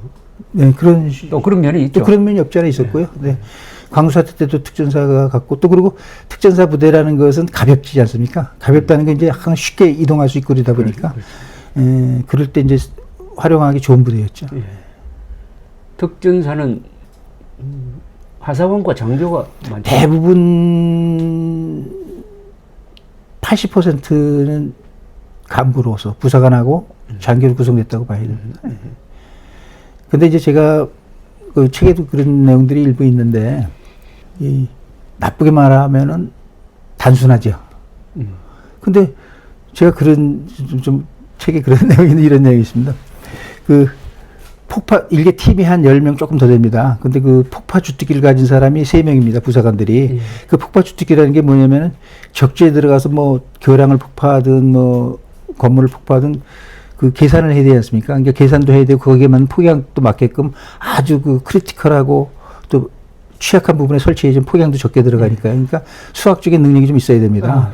네. 근데 이제 그 보병에 많이 근무했던 친구가 대작을 나왔는데 그 친구가 저한테 야, 특전사 그 부사관들이 곱셈도 잘 못하는데 2분의 1 곱하기 3분의 1 하니까 5분의 1 아래 더하기 하니까 2분의 1 더하기 3분의 1 하니까 아래에서 5분의 1이라고 그러더라면서 야, 어떻게 폭파를 하겠냐. 그래서 전제 특전 출신이니까 좀 언짢더라고요. 그래서 제가 뭐라고 그랬냐면 야, 그 3명인데 계산은 1명만 할 줄 알면 돼. 2명은 설치하는 사람이야. 설치하는 게 중요하지 뭐 계산만 하는 게 뭐가 중요하냐. 군인도 마찬가지야. 그 머리 좋은 게 되냐? 포탄 쏟아지고 총 날아올 때 앞으로 전진할 줄 알아야 군인이지. 앞에서 계산만 하고 있으면 뭐하냐. 그리고 제가 그렇게 한 적이 있는데 그런 면에서는 특전사가 단순한 면이 있죠. 이렇게 이제 임무를 주면은 물불 안 가리고 달성하는 거. 임무 위선의 사고방식 뭐 이런 게 있죠. 그러다 보니까 우리가 우리 정치사의 큰 그 참 아픔 중에 하나인 광주사태에 특전사가 들어가서 한 행위에 대해서 많이 비난도 많고 그런데 또 어떻게 따지면 전 모르겠습니다. 누가 그렇게 비난해도 전 떳떳이 할 수 있는 게 또 우리나라 대한민국 군대였기 때문에 그 정도의 희생을 주시 서로 간에 싸움한 거 아닙니까 사실은요. 그때 대표님 거기 가셨지 않습니까? 뭐 싸움 제가 공수부대의 광주사태라는 책도 썼죠. 네, 그러셨죠 제가. 근데 뭐 그렇게 어떻게 싸움 비슷한 건데. 그래도 어쨌든 서로 상황에 자제했다고 저는 봅니다. 네, 자제해서 그래도 그 정도로 끝났다고 봅니다. 그때 공수부대에 투입된 부대가 7여단이었잖아요. 그죠? 3공수여단, 7공수여단. 제일 먼저 간 게 7여단. 7이었죠. 네, 제일 가까우니까요. 광주에 갈 때 공수부대가 나타나면은 민간인이나 학생이 시위를 하지 않을 것이다라고 생각하고 좀 안이한 생각으로 갔고 그래서 최루탄, 방패, 방승모 이런 것도 안 가져갔잖아요. 그래서 돌멩이가 날라오니까 그래서 이제 강경 진압을 하면서 가져갔던 물풀의 나무죠. 나무로 만든 그 진압봉이라고 이렇게 있어. 그 몽둥이로 때리고 거기서부터 그걸 구경하던 시민들이 흥분해하고 내고 한 일종의 어떻게 보면 동물적 반응에서부터 이게 격분, 증오 이런 식으로 폭발한 거죠. 거기에 대해서 그 뒤에 우리 특전사에서 많은 교훈을 얻고 좀 뭐 훈련이나 이럴 때 수정이 있었습니까? 사실은 우리나라 군대 구성원이라는 게 뭐 특별한 건 아니지 않습니까? 일반 국민들 중에서 들어오기 때문에 특별한 생각을 따로 갖고 있고 무슨 뭐 뿔난 집단 그건 아닙니다. 그냥 갖고 있는데 그 당시 그것은 이제 뭐 군이라는 사람들이 폐쇄된 집단에 있고 명령 집단이다 보니까 그리고 모든 게 그 급박한 상황에서 현명하게 판단하고 지시를 내리고 그러지 못한 상황이 있다고 저는 봅니다. 왜냐하면 저는 이제 82년도에 인간을 냈으니까 광주 때 그 문제는 생도 때 일어난 문제인데 생도 3학년 때인데 제 그 광주 때 입고 난 다음에 광주에 보병학교가 있었습니다. 있었죠. 거기 3학년 때 그 유격훈련을 거기 가서 봤습니다. 그래서 한 달 후, 2달 후에 거길 내려가서 이제 했기 때문에 가서 한 달 동안 생활했기 때문에 이제 그런 느낌도 받을 수 있었는데 좀 군인을 대변한다면은 어쨌든 공권력인데에 대한 이게 민간 부분하고 같이 이렇게 충돌이 생겼을 때 민간물의 그걸 공권력이 좀 지나치게 행동한 거 아닙니까?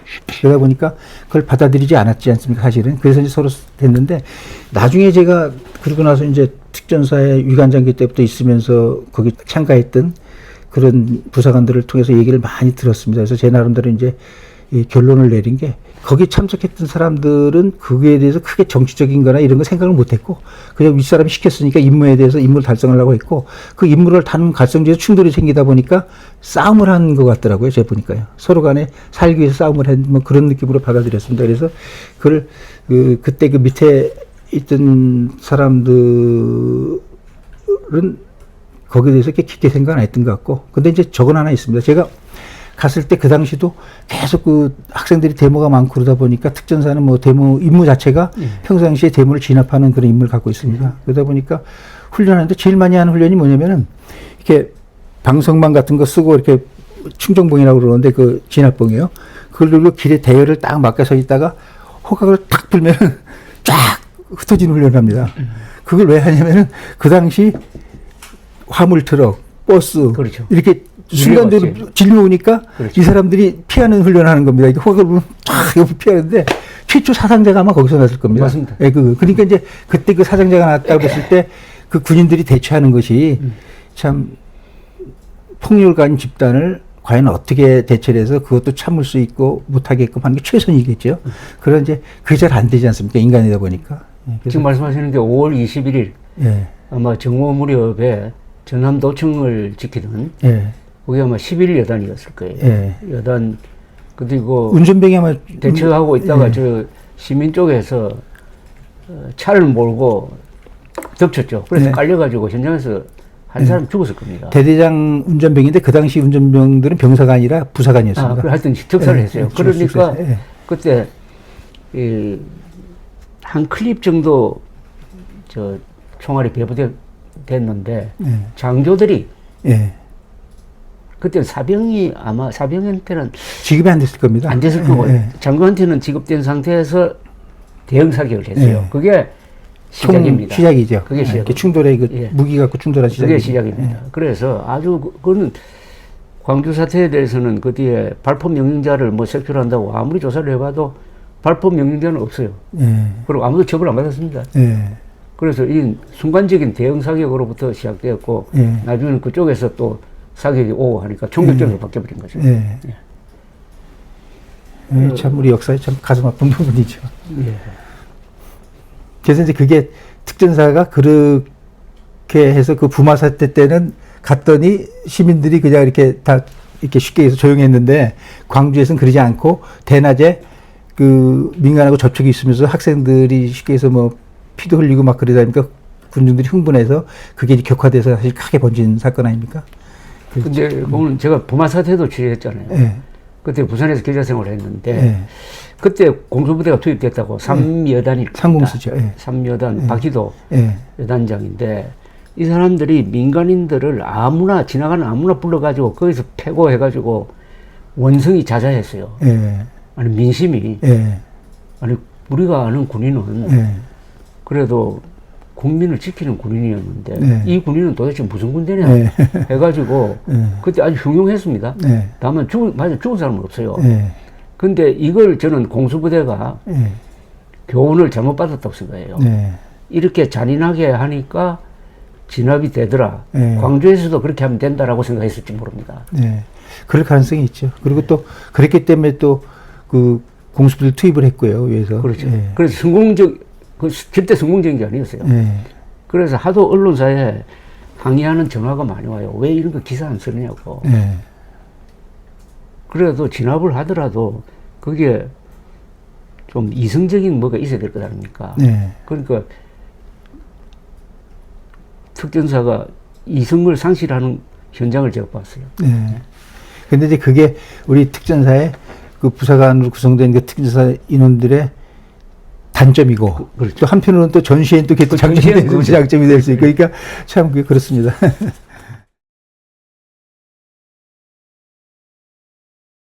그 샘물교회죠. 예. 그 2007년 2007년이죠. 8월, 7월 달. 여름에 예. 그 선교하러 갔다가 네. 납치가 됐는데 네. 그 납치한 사람을 구출하기 위한 작전, 네, 군사작전을 예. 그 준비단장을 했죠. 준비단장. 근데 그 당시 이제 제가 준비단장으로 해서 4명이 가서 작전 계획하고 준비를 했는데 작전이 그리고 이제 나머지는 여기서 707부대 대테러 부대가 있었습니까? 90명이 훈련을 했죠. 훈련. 따로 모아서 보안 완전히 이렇게 보안 그게 707 707 부대죠.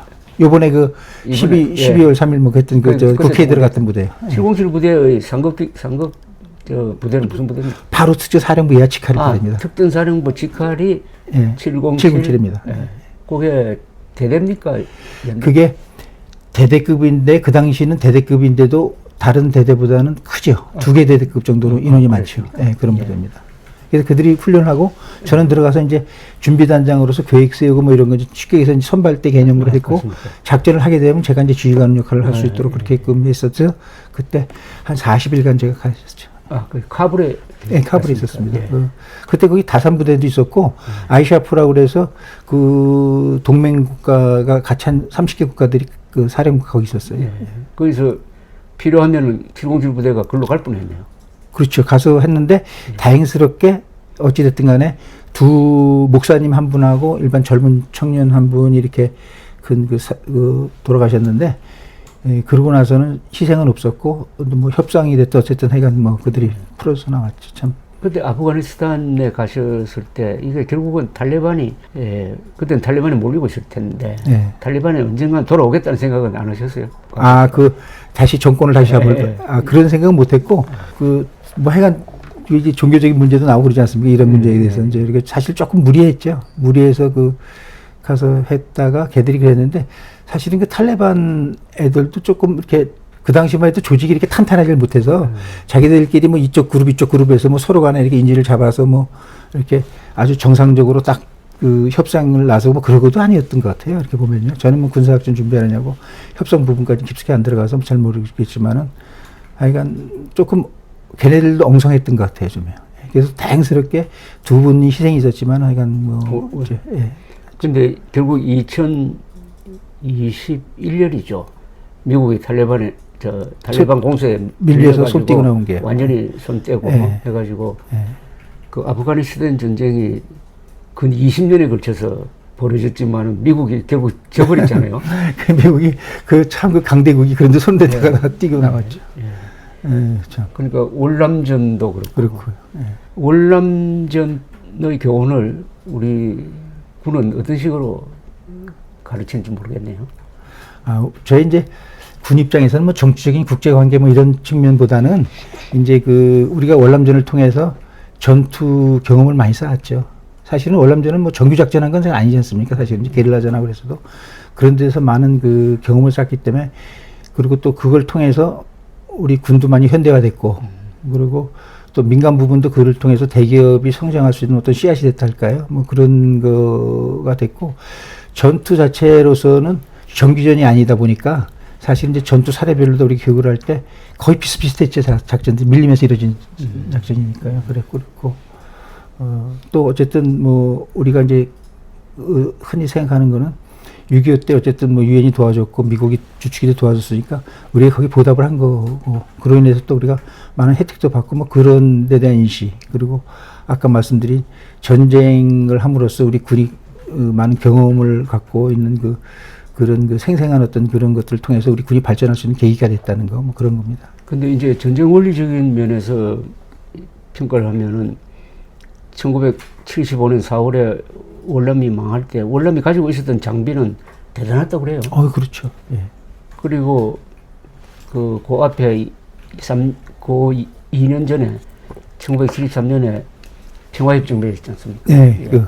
근데 이 평화협정이 잘못된 게 17도선 남쪽에 월맹 정규군이 그 당시에 15만 명이 내려와 있었거든요. 네, 그렇죠. 그건 그냥 두고 주월 미군만 철수해버렸잖아요. 그러니까 그 당시는 미국이 빨리 손 떼고 뜨거 그러고 이제 빨리 나오는 걸로 중점을 뒀지 나머지 뒷생각은 안 했죠 사실은요. 그렇죠. 그래서 그러나 그때 닉슨 행정부가 만약 휴전 협정을 어기면은 우리가 폭격을 하겠다고 약속은 했어요. 네, 맞습니다. 티우 대통령에게. 근데 그걸 믿고 갔는데 나중에 뭐 안 됐죠. 74년에 닉슨 대통령이 워터게이트 사건으로 사임을 해버리고 포드 대통령이 등장했는데 그때 75년에 충계 대공세를 펴니까 미국 의회가 도와주지 않도록 그렇게 결의안을 통과시켜버렸거든요. 어떻게 생각하면은 미국 대통령부터 정부에서도 도와주지 않은 걸 의회에서 막았다고도 볼 수 있죠. 그러니까 사실은. 결국은 미국의 선의에 의존하다가 기후 정보가 망해버린 거예요. 무기가 없어서 망한 것도 아니고. 맞습니다. 예. 그래서 그게 한국에서 되풀이 돼서는 안 되는 거 아닙니까? 그래서 이제 우리가 흔히 하는 게 도요토미 히데요시 아들 도요토미 히데요리가 엄마하고 결국은 도쿠가 이에스한테 망하지 않았습니까? 그때도 마찬가지 협상 다 했는데 속은 거죠. 이게 적하고 협상이라는 거는 사실은 서로 이해관계에 따라서 약한 사람이 협상하자고 그랬고 조금 참을 뿐이지. 그렇죠. 그거는 사실 결국에서 뒤집어지는 거죠. 그렇죠. 역사상 안 그런 게 없죠, 사실은요. 그래서 그러니까 적과 약속을 믿는 사람은 역적이란 말이 있는데. 그래서 누가 그러셨죠? 그 삼족을 면해야 된다고 도쿠가 이에스가 그랬나 그랬죠? 적과 약속 믿는 사람은 삼족 면해야 된다고. 그리고 어찌됐든 역사가 전쟁을 통해서 국가가 만들어지고 다 그러는데 그 국가가 전망이 얼마나 중요한 건데 그걸 협상에다 맡기겠습니까? 힘에 맡겨야죠. 또 저야 군인 입장이니까 철저하게 힘이 있어야 나라가 유지된다고 믿고 있는 사람이고요. 또 그러려면은 결국 부국강병 나라가 부자가 돼야 강병이 있는 거고 그런데 이제 지금 한국은 현실적인 위협으로서 오늘 밤에 김정은이가 발작을 하든지 해가지고 핵미사일 발사 보탄을 눌렀을 때 북한에는 막을 사람 없잖아요. 네, 그렇죠. 그 독재자니까요. 남한에는 사실상 막을 방법이 완전하지는 않잖아요. 그러면은 우리의 생존이 김정은의 마음에 지금 달려 있는 것 아닙니까? 네. 일단 이제 핵에 대한 문제인데 결국은 핵을 가진 나라하고 핵이 없는 나라하고 싸우면 두 가지입니다. 죽든가 항복하든가 둘 중에 하나죠. 이건 거기에 다른 게 있을 수가 없죠. 항복을 하든가 굴종이죠. 항복하든가 아니면은 죽든가 망하든가 그건데 그 부분을 지금 사실 미군한테 핵을 의존하고 있지 않습니까? 근데 언젠가는 우리도 미국 세이머 교수도 그런 얘기를 하던데 언젠가는 한국이 핵무장을 고려하고 해야 될 때가 있을 것이다. 그건 언제냐면은 결국은 이제 미국이 우리 한국에 손을 떼고 나가는 건데 한국에 와 있는 거는 옛날부터도 그랬고 요즘 새롭게 중국 때문에 문제가 되는데 사실 옛날에도 그랬습니다. 옛날에도 소련이라는 문제 때문에 우리 미군이 더 우리한테 관심을 갖는 거고 소련이 패권에 도전했을 때 지금 중국이 도전하니 거기에 관심을 갖는 건데 중국이 만약에 조기 호락해야 되고 천하 대란이 나갖고 쪼개진다든가 그러면 의미가 없어지면은 미군이 빠지겠죠. 그러면 우리가 동남아시아 여기서도 우리 살아남기 위해서는 우리도 핵을 가져야 되지 않겠냐. 그러면은 우리 자주국방이 되는 것이지 핵 없이 자주국방한다는 거는 안 되죠. 그런데 이 북한의 핵 개발이 시작된 게 80년대부터고 보도가 되기 시작한 게 80년대 말부터인데 그때 제가 안보 강연을 하러 가서 핵무장 해야 된다고 이야기하면은 제일 반대하는 사람들이 예비역 장성이들이고요. 그 사람들 논리는 간단해요. 미국이 가만히 있겠느냐 였습니다. 미국이 가만히 있겠느냐. 그런데 그 패턴으로 그냥 가다가 지금 이 지경까지 왔고 이제 정말 우리가 작심하고 핵무장을 하려면은 우선 국민과 정치권이 완전히 단결해야 되죠. 단결해야 되고 미국의 압력이나 주변 국가의 협박 여기에 고통을 감내할 줄 알아야죠.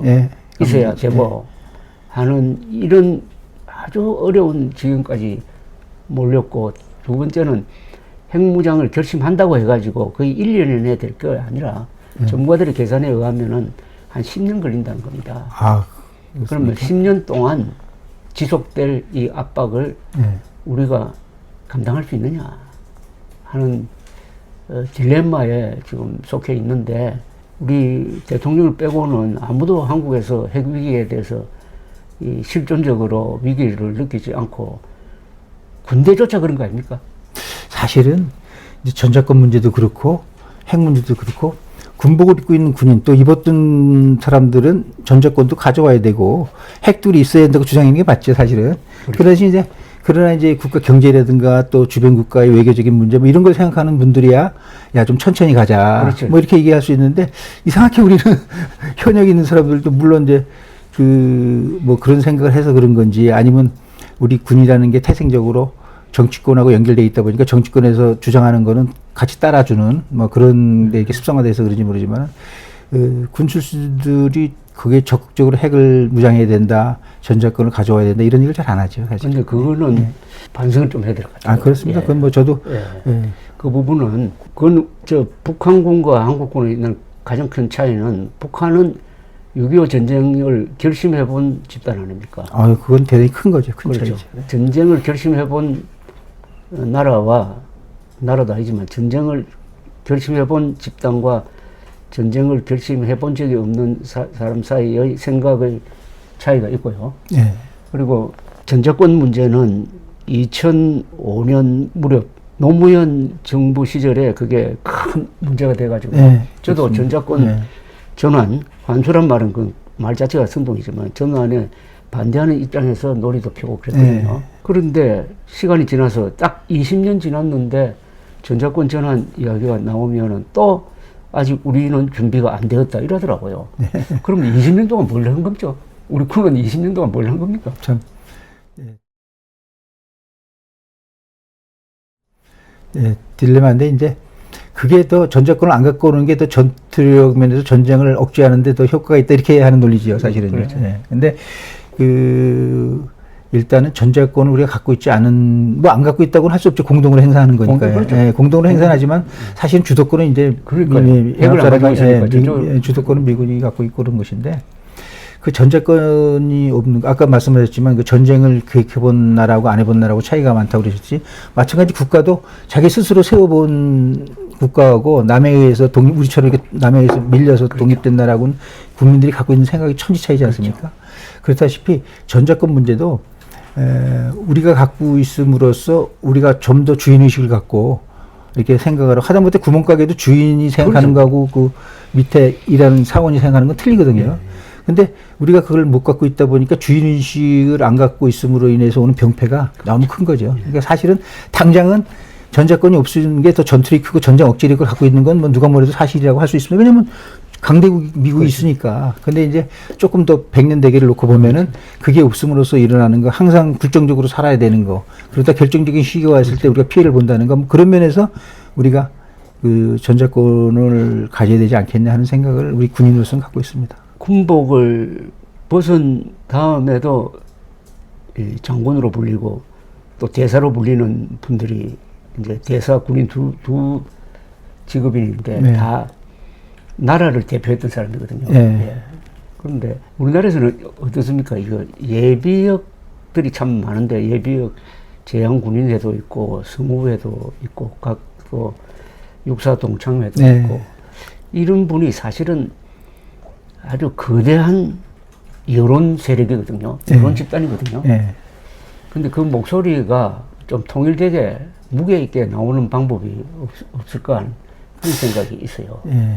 참 그 가슴 아픈 부분인데요. 사실은 현역들은 군복을 입고 있기 때문에 말을 못하는 걸 그건 이제 베테랑들이 예비역들이 해줘야 그렇죠. 되는 거고 또 어쨌든 국가를 위해서 청춘을 바쳤고 그런 사람들이 지금도 또 연금도 받으면서 생활하고 있고 항상 국가라는 걸 머릿속에 생각했기 때문에 어떤 그런 면에서 우리가 통일된 목소리로 해서 여론도 조성하고 그래서 어떤 흔들리지 않는 그런 모습이 나와야 되는데 사실 그렇지 못하지 않습니까? 아마 그런 거는 제가 생각할 때 우리나라 사람들이 좀 지나치게 출세주의, 현실주의 뭐 그런 거 아닌가 하는 생각도 들어서 그렇습니다. 특히 우리나라 국민성 중에서 현실주의가 강하지 않습니까? 현실주의가요. 그래서 어떤 가치관이나 그런 데에 중점을 두고 살기보다는 사실은 그때그때 따라서 자기한테 이익이 된다면은 이익이 되는 쪽에 이렇게 편을 가고 뭐 그런 분위기도 결국은 우리 군뿐만 아니라 뭐 다른 집단 다 그렇다시피 우리 군도 뭐 그런 데 대한 영향을 받다 보니까 현실 가치관으로 뭉치면 사람이 뭉쳐집니다. 근데 현실 뭉치면 잘 안 뭉쳐지거든요. 이해관계가 달라서요. 뭐 그런 차이가 있지 않나 이런 생각이 듭니다. 근데 문재인 정부 시절에 대한민국 수호 예비역 장성단이라는 조직이 만들어졌잖아요. 대수장이요. 대수장. 예. 언론이 적극적으로 보도를 하고 예. 또 잘했습니다. 예. 그러다가 2020년부터 활동이 주춤해졌어요. 예. 그 이유는 그 어떤 지휘부의 일부 사람들이 부정선거 음모론 예. 그리고 트럼프가 주장하는 미국의 부정선거 음모론에 넘어갔어요. 예. 그 이후에 보니까 활동이 주춤해지고 무슨 활동을 해도 언론이 보도를 안 해버리더라고요. 그러니까 그렇죠. 내가 그걸 보면서 예. 아니 과학기술을 만지는 분들이 어떻게 부정선거 황당무계한 부정선거 음모론에 넘어가 버리느냐. 예. 이것도 전쟁을 안 해본 군인들이니까 저렇게 하는 거 아니냐 그런 생각이 들었어요. 예. 그냥 뭐 의혹 정도는 가질 수 있다고 생각하는데 그걸 마치 신념처럼 이렇게 믿고 그러다 보니까 그렇지 않은 분들하고 그런 분들하고 신념이 돼버리고 깨져버리잖아요, 조직이요. 그러다 보니까 저도 이제 한때는 대주장에 적극적으로 참여하고 그랬는데 그 문제 나오고부터 저도 이제 이렇게 발을 뺐는데 참 이해할 수 없는 부분이죠, 사실은요. 예. 근데 뭐 제일 좋다는 좋은 고등학교, 좋은 대학 나온 분들이 다 그걸 믿으니 그러더니 이걸 참 이게 아주 참 어려운 문제입니다. 그 부분은 아유. 그리고 우리 이제 해군과 관계되는 건데 2015년입니다. 네. 박근혜 정부 시절에 잠수함을 홍범도함이라고 지었다고요. 네. 홍범도라는 사람의 독립운동 전력은 있어요. 네, 있죠. 그러나 마지막에 한 행동이 과연 소련 공산당을 위한 거냐 아니면 독립군을 위한 거냐 하는 그런 쟁점 있는 또 행동도 있고 그러나 어쨌든 소련 공산당원으로 죽었다고요. 맞습니다. 네. 그런데 배 이름을 공산당과 싸우는 잠수함 이름을 홍범도함이라고 지었을 때 우리 군 안에서 더구나 좌파 정권도 아니고 아무도 문제 제기를 안 해가지고 그런 이름이 있는지 없는지도 모르는 상태에서 넘어가 버렸다가 윤석열 정부 들어와서 이름 바꾸려고 하다가 그게 또 좌절되고 하는 이걸 보면서 무슨 생각으로 우리 군대가 영혼이 있는 예. 집단이냐는 의문을 가진 적도 있습니다. 아마 그게 우리 군 출발점하고도 연결이 되는데 사실은 최초의 이제 광복군 이런 문제도 그렇고 우리 임시정부도 그렇고 좌우 합작 정부가 다 그렇지 않습니까? 그러다가 이제 우는 이쪽으로 오고 북은 좌는 북으로 가고 그러다 보니까 그 뿌리도 사실은 갈라져 있지 않습니까? 그러니까 지금의 대한민국 국군이나 지금 대한민국 분명히 우측 인사들이 만드는 나라 아닙니까? 근데 이제 조금만 더 들어가서 독립군 이렇게 들어가려면 좌우 합작이 돼버리지 않습니까? 그러다 보니까 군에서도 그 독립군 그 부분에서는 적극적으로 얘기를 안 했죠, 사실은. 가르치도 않고요. 군 정원 교육은 실패죠. 그렇죠. 이런 분위기를 예. 군이 스스로 만들었으니까 예. 홍범도함이라는 이름도 예. 자기들이 만든 거 아닙니까? 해군이 만든 거 아닙니까? 그러니까 이제 그 역사적인 문제를 보다는 정원이 사실은 나중에 와서는 뭐 그냥 그 현실적인 문제 많이 했지 그 역사성에 대해서는 사실 교육이 좀 덜했죠. 그래서 저는 그렇게 생각합니다. 그 백선엽 장군 문제라든가 그 홍범도, 김원봉의 문제 이런 문제들도 우리가 통일되기 전까지는 제일까지 분명히 선을 그어야 됩니다. 그러나 이제 통일되고 난 다음에는 다 아우를 수도 있다고 뭐 그건 또 그 나중에 문제인데 지금에 와서의 어떤 국가 전통성이라는 것은 분명히 우리 대한민국이 갖고 있는 거있는데 그걸 자꾸만 중간에서 그 흔들려는 세력들이 그거를 부각시켜 놓으면은 우리 뿌리가 흐트러져 버리지 않습니까? 그래서 나중에 우리가 이제 우리가 민주주의 통일이 되고 그랬을 때 그때는 조금 더 뭐라 그럴까 좀 이렇게 좀 개방적으로 포용적으로 논의를 할 수 있어도 지금은 안 된다고 생각합니다. 이 해군이 지금까지 새로 건조한 배 이름을 쭉 붙이잖아요. 네. 붙이는데 꼭 들어가야 될 이름이 없어요. 김유신이거든요. 삼국 통일의 원훈이고 어떻게 보면 우리 자주국방의 원조되는 분의 이름은 거기에 안 붙여요. 그래서 조갑제닷컴 기자가 왜 그렇게 김유신함이라는 말을 깊이 하느냐고 하니까 그쪽에서 돌아온 답이 김유신은 동쪽과 싸운 사람 아닙니까? 이렇게 이야기하는 거예요. 그게 이제 그게 우리 젊은 학생들 저도 학교 다닐 때 다 그렇게 배웠지만 신채호 씨가 이제 그런 일을 많이 했지 않습니까? 하도 일제 시대 때다 보니까 우리 민족을 너무 강조하고 하다 보니까 그 삼국 통일이라는 게 뭐 우리 민족끼리 싸웠다 뭐 이런 식의 얘기를 하고 그러다 보니까 나쁘게 말하면 반민족적인 사람으로 김유신을 그렸지 않습니까? 일부 역사에서 잘못된 거죠. 잘못된 거고. 그런데 육군사관학교는 화랑대라 불리고, 예. 그 화랑도의 말하면 지도자 역할을 했던 사람이 김유신이거든요. 그렇죠. 그러니까 우리 군 안에서도 역사관이 이렇게 다른 거예요. 이 역사관 다른 것의 그 핵심 키워드는 국가와 민족이거든요. 그러니까 민족이 국가보다 우선한다는 생각을 가진 사람들이 많아요. 대부분 그렇게 교육을 또 쉽게 그렇게 받았죠. 그런데 그게 이제 잘못된 거 아닙니까? 잘못됐죠. 민족이라는 것은 감성적이고, 네. 그건 하나의 관념인데, 국가는 실존하는 것이고, 네. 또, 그래서 모든 세계 다 정치사를 보면은 국가가 민족보다 우선하는 존재고, 그러니까 미국은 민족은 다 다르지만은 국가가 있으므로 그 민족이 통합되는 그 원리를 모르고 네. 민족 우선주의로 가다가 이게 북한의 민족, 민주 뭐 요 노선에 딱 걸려가지고 북한이 우선 제일 먼저 정통성이다 생각하는 거 그렇죠. 제일 먼저 한 게 신라의 삼국 통일을 부정하는 것이었습니다. 아, 그렇습니다. 예, 그 전에는 그런 전략이 완수되기 전에는 북한도 신라의 삼국 통일을 높게 평가했어요. 예.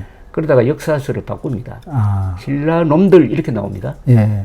그 조선 전상강 하는 책에 예. 보면은 거기에 한국 사람들 분대까지 넘어가 가지고 신라의 삼국 통일을 지금 무슨 외세를 끌어들인 통일인 것처럼 이렇게 잘못 교육을 하는 바람에 이게 국가 또는 군대의 영혼이 달아나 버린 거예요. 우리 대한민국의 존재는 신라가 최초의 민족 통일 국가를 어우, 대단한 의미죠. 완수한 데서부터 출발하고 출발했죠. 예. 신라의 삼국 통일이야말로 세계 역사에 없을 정도로 강대국의 힘을 빌려가지고 백제 고구려 멸망시킨 다음에 당이 신라를 먹으려고 할 때 그 당과 7년 동안 싸워가지고 쫓아내고 어휴, 이거는 가슴 뛰는 이야기인데 예. 이거를 부끄러운 이야기로 만들어 놓았다 이겁니다. 그러했기 때문에 신라가 통일했기 때문에 지금의 한민족이니 그러니까요. 통일된 한국이 그렇죠. 이런 게 있는 것이지 그러지 않으면 있었겠습니까? 그러니까 이 한반도가 예. 신라 덕분에 저렇게 예, 이렇게 경계선을 갖고 있는 거죠. 거는 예. 그걸 모르니까 이건 예. 자기 부정이고 이거 영혼이 달아나 버렸으니까 이런 상태에서 무슨 교육을 해도 이게 밑 빠진 독처럼 물이 차오르질 않아요. 그래서 이 문제 신라의 삼국 통일과 대한민국 건국의 정통성 이 두 가지에 대한 우리 군대의 확실한 입장 정리가 나는 필요하다고 봅니다. 네. 그리고 또 이제 저는 그 아쉬운 것 중에 하나가 예를 들어서 백샘 장군 같은 경우도 뭐 그 만주 사관학교 나와서 한 2, 3년 동안 이제 일본 군대 복무하면서 동부 한일 연군하고 했지 않습니까? 근데 사실은 그 동부 한일 연군이라는 게 공산주의자들이 예. 근데 거기 이제 한국 사람이 많이 있었다고 그래요. 근데 우리가 민족을 강조하다 보니까 그러니까. 그 민족을 죽인 사람인데 왜 그 국민매직 갖다 놓느냐 파묘해라 이런 나이가 나오지 않습니까? 그런 논리로 따진다면은 우리가 6.25를 동족 상잔의 비극 이렇게 얘기하지 않습니까? 그러면 6.25 때 싸운 군인들은 동족을 죽인 사람으로서 민족 반역자가 되지 않습니까? 그런 식의 논리로 이렇게 하더라고요. 그러니까 예를 들자면 미국이 우리를 도와줘서 6.25에 승리한 그것도 우리 동족끼리 싸움을 한 거기 때문에 그 서운으로 안 보고 악으로 보지 않습니까? 그래서 그런 것들이 젊었을 때 우리 학교 다닐 때부터도 저는 뭐 전교조가 없던 시절에 학교를 다녔지만은 그런 게 나중에 글을 통해서 책을 통해서 머릿속에 들어오다 보니까 민족 지상주의, 민족 우선주의가 들어와 있습니다. 우리들 머릿속에는. 그러다 보니까 또 더군다나 국가를 안 만들었지 않습니까? 안 만들다 보니까 국가의 중요성 같은 것이 없고 그게 미치는 영향이라는 건 어마어마하게 크죠. 그래서 이게 그게 이제 가짜 민족주의인데 네. 예, 북한이 이 적화 통일을 한 전략으로서 내세운 가짜 민족주의 여기에 편성한 사람들이 가지고 있는 어떤 감정적 민족주의 또는 인종적 민족주의. 그렇죠. 민족주의가 아니고 민족주의는 내셔널리즘이지만 인종주의가 가깝죠. 이거는 레이시즘 인종주의로 봐야 네. 됩니다. 이걸 빨리 우리가 정리를 해야 되고 제가 지금 말씀드리고 싶은 것은 신라의 삼국 통일에 대한 정확한 인식, 대한민국 건국에 대한 정확한 인식, 그 다음에 6.25라고 생각합니다. 네.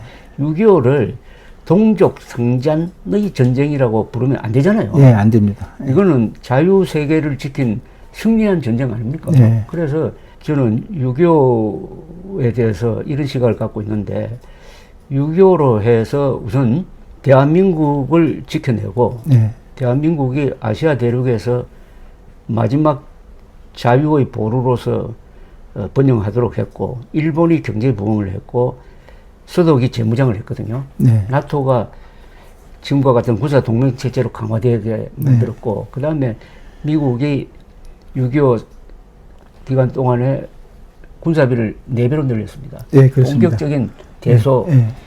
압박 정책을 펴가 그 결과가 40년 뒤에 1989년 91년 사이에 동구 공산권이 무너지는 계기를 만들었으니까 네. 세계를 지킨 전쟁이에요. 아, 그렇습니다. 그리고 다른 나라에서 다 그렇게 지금 이야기하는데 공산주의로부터 민주주의 세계를 지키는 전쟁이죠. 위대한 전쟁이고, 위대한 전쟁이죠. 20세기 3대 전쟁이에요. 예, 맞습니다. 이걸 이야기를 하면서 우리가 자랑하고 승리한 떳떳하게 분들도 하고 이렇게 해야 되는데 우리가 세계사의 기회인 거. 그렇죠. 이렇게 하지 않고 맨날 상투적으로 동족 상잔의 전쟁 뭐 이따위 소리만 네. 하니까 우선 군인들이 자부심을 갖지 못하고 못하죠. 우리 국민들은 그런 군인들을 존경하지도 않고 하는 이런 거니까 저는 이 세 가지 문제 신라의 삼국통일, 대한민국 건국, 6.25에 대한 정확한 인식, 정확한 인식을 육군사관학교에서부터 철저하게 난 교육해야 된다고 봅니다. 저는 또 거기 한 가지 더 추가를 한다면 우리나라가 세계사의 근대에 있어서 기여한 것 중에 하나가 우리 또 올림픽을 들 수 있습니다. 그렇습니다. 올림픽을 통해서 어쨌든 동구권들이 발전된 한국을 보면서 그렇습니다. 남북 경쟁에서 남한이 확실히 우위를 하고 승리했구나. 그래서 자기들도 그걸 보면서 동구권이 무너지기 시작해서 결국은 전 세계가 자유민주화가 돼서 많은 인류를 구한 거 아닙니까? 사실은. 그러면 그게 떳떳하게 우리나라도 크게 기여를 했다. 근데 6.25 전쟁을 통해서 그다음에 올림픽을 통해서 우리가 그 자유주의 국가가 승리한 것을 보여줬고 세계 막상 뭐 그런 거에 대한 교육과 자부심을 갖게 해야 되는데 매일 우리나라 무슨 뭐 잘못한 얘기만 하고 그게 1950년에 우리가 일방적으로 침략을 당했지만은 38년 후에 1988년에는 근산 올림픽을 만들어 가지고 이게 공산권이 무너지는 하나의 촉매제가 됐잖아요. 우리가 복수를 한 겁니다. 아주 복수. 그렇죠. 복수를. 그러니까 우리가 두 번 세계인의 자유 정진에 기여를 했어요. 인류 행복에 기여를 한 거죠. 그러니까 6.25 때 항전을 하고 버텨내고 그다음에 서울 올림픽을 성공시켜서 동구 소련이 무너지는 하나의 계기를 했고 어떻게 중요한 계기일 수도 있습니다. 그때 제가 동구권에 가서 취재를 해보니까 이 사람들이 그때 12년 만에 처음 열리는 온전한 올림픽에 마침 공산권 국가 선수들도 많이 참여해가지고 계속 중계방송을 하는데 비친 서울을 보고 충격을 받았다는 거 아닙니까? 거지 국가로 알려졌던 나라가 어떻게 저렇게 발전했는지. 근데 우리는 뭐냐 말이야. 하는 문제의식이 생겼다는 거예요. 그러니까요.